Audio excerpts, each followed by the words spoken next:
모닝 인사이트 시간입니다. 저희 요일별로 전문가들의 시각 함께 체크해보고 있는데요. 목요일은 늘 산업 이야기하는 시간이죠. 오늘 함께 해주실 분 대신증권의 최진영 연구원님 모셨습니다. 네, 연구원님 안녕하세요. 안녕하세요. 네, 저희 이제 계속해서 오늘도 이제 원물과 관련된 이야기들 좀 해보도록 하겠습니다. 일단 금속 섹터를 이해하기 위한 키워드를 좀 꼽아주셨는데요. 정광, 벤치마크 TC, 스팟 TC 이렇게 좀 꼽아주셨는데 이 의미는 어떻게 될까요? 예, 일단은 TC라는 게 무엇인지를 갖다 우리가 좀 접근해 봐야 될 것 같아요. 네. 이제 TC라는 거는 이제 재련 수수료라고 봐주시면 될 것 같고, 기본적으로 우리가 재련 기업들의 마진에서 결국 가장 큰 비중을 갖다 차지하는 게 이 TC라고 봐주시면 될 것 같습니다. 네. 이것의 결정 요인은 무엇이냐면은 기본적으로 시장에서 정광, 즉 이 광석을 채굴해서 이걸 성광 작업을 한 순도가 높아진 상태를 갖다 의미할 텐데, 네. 이 정광의 수급이 좀 더 여유로우면은 이 재련 수수료가 올라간다라고 봐주시면 될 것 같고, 이 TC가 반대로 수급이 타이트할 경우에는 이 스팟 TC가 내려간다라고 봐주시면 될 것 같아요. 네. 그래서 재련 수수료가 기본적으로 높으면은 재련 기업들한테 훨씬 더 협상력이 높아지고 훨씬 더 이익이 남아돌 수 있는 그 같은 부분이라 볼 수 있겠고, 네. 반대로 TC가 하락하는 정광 수급이 시장에 제한된다라면은 마찬가지로 재련 기업 단에서 마진이 축소될 수 있는 이 같은 것이 바로 TC의 방향성과 재련 기업의 이익 간의 관계라 보시면 될 것 같은데, 네. 기본적으로 우리가 시장에서 스팟 TC라고 하는 게 있고 벤치마크 TC라는 게 있습니다. 네. 스팟 TC는 이걸 시장에 일관적으로 계속 추정하는 이 같은 데이터라 볼 수 있겠고, 현재로서 정광의 수급이 어떤지 유추할 수 있는 부분이겠고요. 벤치마크 TC에는 기본적으로 매년 초 또는 전년도 연말에 기업과 재련 기업과 광산 기업 간의 협상에 따라서 결정된 연간 TC를 갖다가 벤치마크 TC라고 한다라고 봐주시면 될 것 같습니다. 네, TC 재련 수수료에 대한 개념들을 함께 체크를 해봤는데요. 일단 리포트를 보니까 내년에 아연의 재련 수수료, 그러니까 아연 TC에 대해서 큰 폭의 인하를 좀 예상을 하시더라고요. 이유가 어떻게 될까요? 예, 일단은 기본적으로 벤치마크 TC가 내년도에 큰 폭으로 인하하게 되면은 재련 기업들의 마진이 훨씬 더 많이 훼손된다라고 우리가 좀 어떻게 보면 크게 기대하기 어려운 부분이라 해석할 수가 있겠는데, 네. 자, 일각에서는 뭐 내년도에 벤치마크 TC가 그렇게 많이 인하되진 않을 것이라고 주장을 해요. 그와 같은 주장의 근거로는 구리를 많이 예를 듭니다. 네. 그러니까 두 가지 예를 들 수 있는데, 첫 번째 구리는 구리단에서는 이미 중국계 기업인 찐추안이라는 재련 기업과 그 다음에 칠레의 안토파가스타라는 광산 기업이 협상을 갖다 이미 했고 합의가 나왔는데, 내년도 구리 정광 벤치마크 TC가 9%밖에 인하되지 않았다라는 사실에 있어서 시장에선 주목을 하고 있는 것이죠. 네.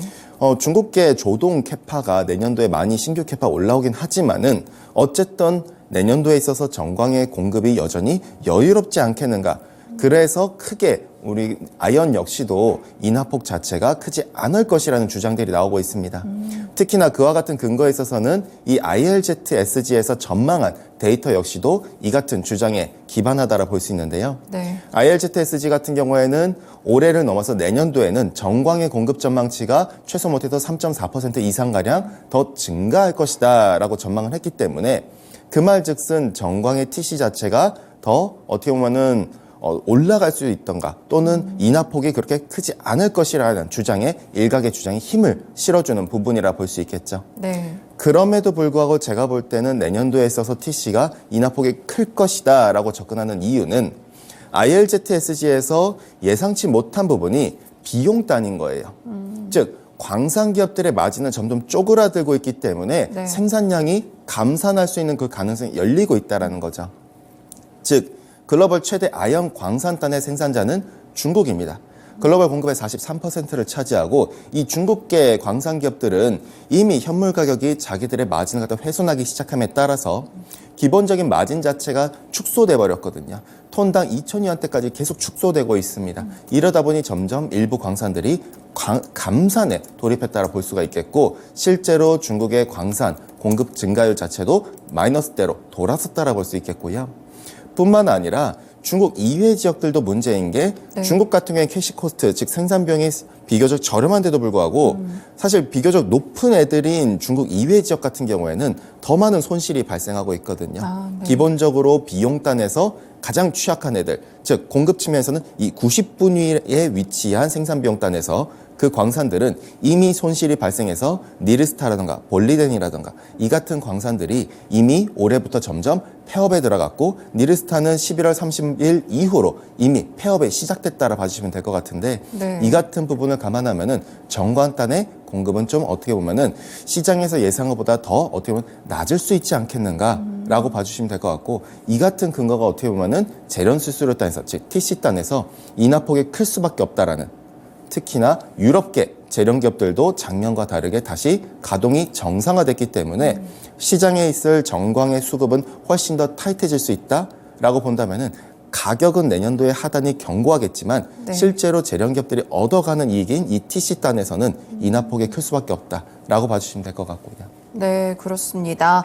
그러면은 내년 이런 것들이 결국에 아연이나 재련 기업들에게는 어떤 영향을 미치게 될까요? 아무래도 기본적으로 마진 자체의 전체적인 절대적인 구조 자체가 TC에서 가장 많이 옵니다. 뭐 바이 프로덕트, 즉 부산물이라던가 프리메탈이라던가 이런 마진들도 존재하겠지만은, 사실 실질적으로 TC가 절대 대략 한 50% 이상을 갖다가 기본적인 매출에서 차지한 비중이 크기 때문에 네. 내년도에 벤치마크 TC단에서 협상이 들어간다면은 훨씬 더 광산들이 유리한 환경이 노출될 수밖에 없겠고, 이렇기 때문에 어떻게 보면 TC가 인하폭이 더 크다면은 재련기업단에서는 이 마진단에서 상대적으로 어떻게 보면은 좀 힘든 시장에 있어서라고 해석할 수 있겠고요. 네, 그렇군요. 좀 좋지 않을 것으로 보이는데, 그럼 기업 말고 아연 가격 측면에서는 어떤 영향들이 있을까요? 가격 측면에서는 나쁘진 않다라고 보고 있습니다. 기본적으로 가격단에서는 저도 그렇겠지만 이제 결국 광산단에서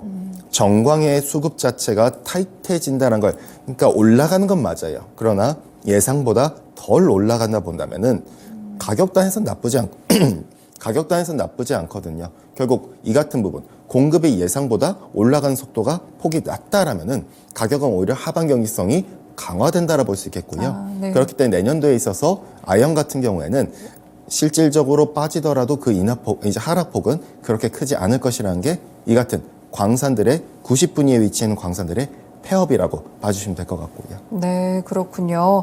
다음으로 아연 얘기 이후로 이제 금과 관련된 이야기들도 좀 나눠보겠습니다. 일단 간밤에 파월의 의장이 이제 금리 인하 논의를 좀 시작했다, 이렇게 좀 이야기를 했었는데, 사실 금 가격도 이런 금리라든지 이런 부분에 굉장히 민감하게 영향을 미치기 때문에 금 가격은 좀 어떻게 될지 영향을 어떻게 보세요? 금단에서는 나쁘지 않습니다. 결국 내년 말까지 봤었을 때 어쨌든 페드가 내년도로 본다면 금리를 3차례 인하를 갖다 언급을 해줬어요. 네. 시장에서도 최소 못해도 내년 하반기 때 금리 인하가 시작될 거라고 바라보고 있었고, 저희 하우스도 마찬가지로 접근을 했었고요. 네. 그러면 근데 사실 금리단에서는 이미 시장은 충분히 반영을 해왔죠. 그것 때문에. 그럼 금리가 인하된다라는 방향성으로 놓고 보면은, 자, 그럼 금 가격에 있어서 어떤 영향이 있는가? 금은 기본적으로 실질금리랑 반대로 갑니다. 네. 이 반대로 가는데, 실질금리는 명목금리에서 기대 인플레이션을 뺀 값이죠.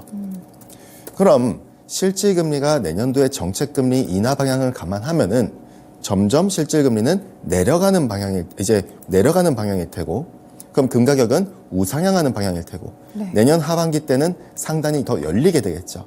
물론 지금 금 가격의 상단을 우리가 크게 기대하기는 어려워요. 특히 내년 상반기까지도요. 왜냐? 이놈의 유가 때문에요. 결국 금 가격의 상단이 열리려면 금리단의 인하 속도가 더 빨라져야 되는데, 네. 근데 앞서 말씀드렸잖아요. 실질금리의 구성은 명목금리에서 기대 인플레이션을 뺀 값. 근데 이 기대 인플레이션을 견인하는 자산이 바로 유가입니다. 유가의 전년 동기 대비 상승률이 바로 기대 인플레이션이라고 볼 수 있는데, 올해 아시다시피 상반기 때 유가가 64불대였어요. WTI. 네. 지금 대략 69불대인데 이 유가가 내년 상반기까지 유지만 됐더라도 상승률은 튀어버리게 되는 것이고, 그 말즉슨 기대 인플레이션이 버텨버리게 되는 것이고, 페드 단에선 금리 인하 시점이 내년 상반기라기보다는 하반기에 포커스가 되기 때문에 내년 상반기까지는 그 말즉슨 금 가격 단에선 상당히 뭔가 답답하게 닫혀있는 온스당 2,000불 선 안에서 계속 이게 지지부진하게 등락을 왔다 갔다 하는 그림이라 볼 수 있겠는데, 그러나 내년 하반기 때는 금리의 인하 방향 감안하면은 상단이 내년 하반기 때는 열린다라는 방향성일 테고, 그럼 내년 상반기 때는 저는 이 같은 금리의 인하 방향 감안하면 여전히 금은 그나마 매력적이라 보는데 특히 리스크 해치 차원에서도 더 매력적이라 볼 수 있겠고요. 네. 아시다시피 고용이 안 좋아지려고 하고 있어요. 페드도 그걸 인정을 하고 있고요.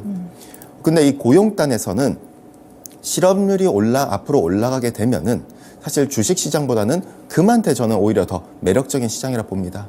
그러니까 금 가격과 S&P 500 지수 간의 상대 성과를 그리면 미국의 실업률과 동일하게 갑니다. 네. 즉 실업률이 앞으로 올라간다는 방향성이라면은 우리는 리스크 해치 차원에서 포지션을 당장 비울 수 없다면은 금으로 해지를 갖다가 충분히 해둬야 된다고 볼 수 있겠고요. 과거에 금융위기처럼 쇼크 때 발생했었을 때 금 역시도 빠졌었지만 마진콜 때문에 그러나 주가보다 덜 빠지고 회복도 더 빨랐었다는 점에서 금이 매력적이라 볼 수 있겠죠.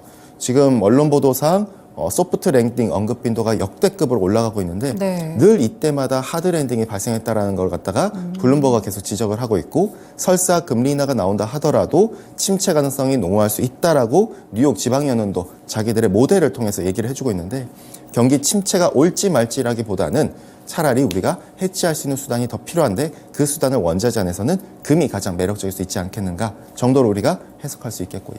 네, 내년 상반기까지도 리스크 해지 차원에서 금을 살펴보실 수가 있을 것 같고요. 일단 하반기쯤에는 일단 금이나 뭐 금광기업도 이전에 말씀을 주셨는데 어떤 쪽을 조금 더 매력적으로 봐야 될까요?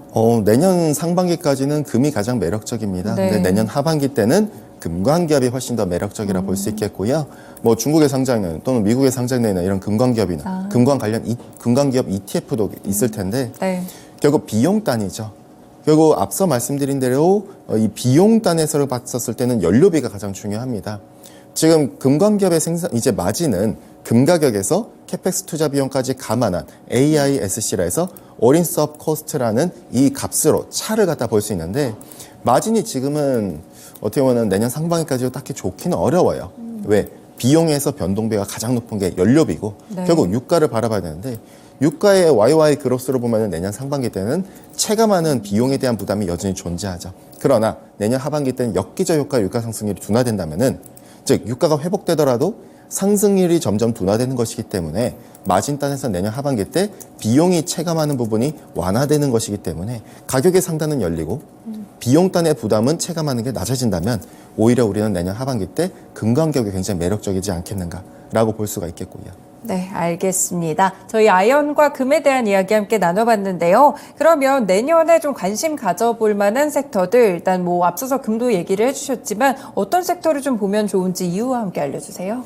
예, 사실 원자재 전체적인 섹터 안에서 가장 매력적인 자산은 사실 저는 금은 여전히 매력적이라고 네네. 바라봅니다. 근데 이제 상반기 같은 경우에는 제가 볼 때는 좀 더 엘니뇨의 존재 때문에 소프트고 하반기 때는 특히 4분기 때는 에너지라든가 곡물 그리고 메탈일 텐데 메탈 안에서 특히 왜 그럼 얘네들을 바라보냐면 내년 하반기 때 엘니뇨가 후퇴하기 때문이에요. 그럼 엘니뇨가 후퇴했었을 때 그럼 메탈이 내년 4분기 때 점점 반등하기 시작한다면 어떤 메탈이 좋을까를 본다면은 제가 볼 때는 알루미늄이 가장 매력적이라 바라봅니다. 많이들 뭐 전기차 단에서도 가장 중요한 알루미늄 합금단에서 결국 경량화의 핵심이 알루미늄이기 때문에 네. 전기차에서 사실 뭐 니켈 이런 거 많이들 얘기를 하지만은 알루미늄 없으면 전기차 못 만들거든요.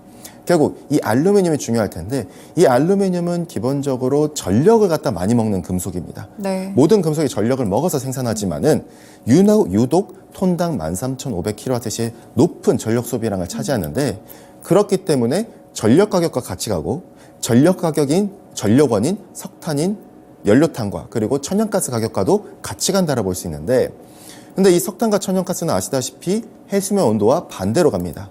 지금처럼 엘니뇨고 평년보다 따뜻하면은 석탄, 천연가스와 전력 가격은 낮아지겠죠. 네. 마찬가지로 알루미늄도 구리도 그렇지만 다 낮아지는 그림입니다.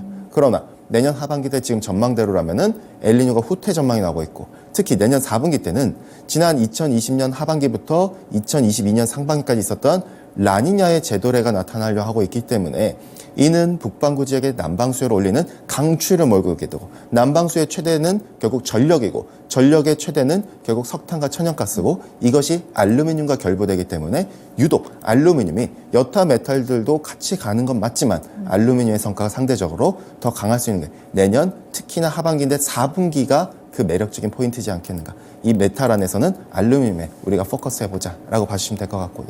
네, 알겠습니다. 내년에는 알루미늄에 대한 투자도 함께 주목을 해보시면 좋을 것 같네요. 네, 오늘 말씀 여기까지 듣도록 하겠습니다. 연구원님 말씀 고맙습니다. 감사합니다. 네, 오늘은 원자재 섹터와 관련된 이야기들 해봤고요. 특히나 금속 섹터에 좀 집중을 해봤습니다. 내년에 투자할 만한 이 원자재 쪽을 함께 알려드렸으니까요. 전략에 활용해 보시면 좋을 것 같네요. 대신증권의 최진영 연구원님과 함께했습니다. 오늘 인사이트 시간이었고요. 일단 오늘 뉴욕 증시 전반적으로 막판에 좀 상승을 했었죠. 결국에는 금리 인하 언급을 했던 파월 의장의 멘트 덕분이었는데요. 다만 오늘 또 국내 선물 옵션 동시만기를 왔습니다. 변동성 주의해 보시면서 오늘 끝까지 투자 전략 잘 세워보시면 좋을 것 같습니다. 지금까지 다양한 투자 판단에 도움이 되는 말씀들 함께 전해드렸는데요. 특정 종목의 상승 하락을 보장하지는 않습니다. 모닝쇼 여기서 마치겠습니다. 오늘 하루 성공 투자하세요. 고맙습니다.